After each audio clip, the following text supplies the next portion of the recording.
Assalamualaikum warahmatullahi wabarakatuh. Salam Om Swastiastu, Namo Buddhaya, salam kebajikan, salam sejahtera untuk kita semua. Sebelumnya perkenalkan nama saya Muhammad Iqbal Nurul Ansor. Saya seorang mahasiswa semester 5 dari kelas MN22J. Pada kesempatan kali ini saya akan mengulas materi mengenai mitigasi risiko. Dan video ini dibuat bertujuan untuk memenuhi tugas mata kuliah Manajemen Risiko Keuangan dosen pengampu Bapak Agustian Juanda. Pengertian dan manfaat mitigasi risiko. Mitigasi risiko adalah serangkaian proses yang melibatkan identifikasi, evaluasi, dan pengendalian risiko untuk mengurangi kemungkinan terjadinya kejadian merugikan serta dampaknya. Tujuan utama dari mitigasi risiko adalah untuk melindungi organisasi, aset, dan individu dari kerugian. Adapun langkah-langkah dalam mitigasi risiko dimulai dengan identifikasi semua potensi risiko yang dapat mempengaruhi organisasi, termasuk risiko finansial, operasional, reputasi, dan hukum, melalui metode seperti brainstorming, analisis SWOT, dan wawancara dengan pemangku kepentingan atau stakeholders. Nah, selanjutnya analisis risiko ini dilakukan untuk menilai tingkat keparahan dan kemungkinan terjadinya risiko dengan menggunakan metrik risiko untuk mengkategorikan risiko mana atau risiko berdasarkan dampak dan probabilitasnya.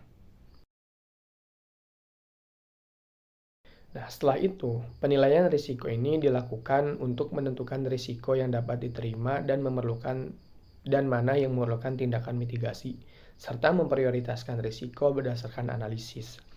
Strategi mitigasi kemudian dikembangkan untuk mengurangi atau mengelola risiko yang meliputi penghindaran, pengurangan, transfer, dan penerimaan risiko. Implementasi rencana mitigasi ini memerlukan pelaksanaan strategi yang telah direncanakan dan melibatkan semua pihak terkait untuk memastikan pemahaman dan dukungan. Lalu yang terakhir yaitu monitoring dan review. Nah, ini dilakukan secara berkala untuk meninjau dan mengevaluasi efektivitas strategi mitigasi serta melakukan penyesuaian berdasarkan perubahan kondisi. Mitigasi risiko ini tentunya sangat penting karena melindungi aset perusahaan dari kerugian yang tidak terduga, memastikan kepatuhan terhadap peraturan dan hukum, mencegah kerugian reputasi yang dapat mempengaruhi kepercayaan pelanggan, serta meningkatkan keberlanjutan dan daya tahan organisasi dalam menghadapi tantangan.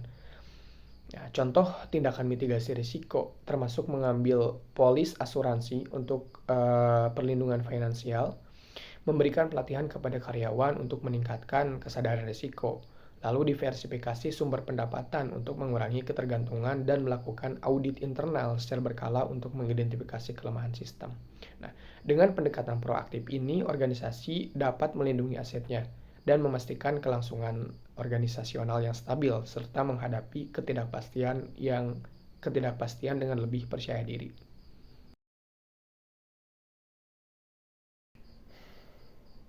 Mungkin hanya cukup sekian yang dapat saya sampaikan, kurang lebihnya mohon dimaafkan. Sekian, terima kasih. Wassalamualaikum warahmatullahi wabarakatuh.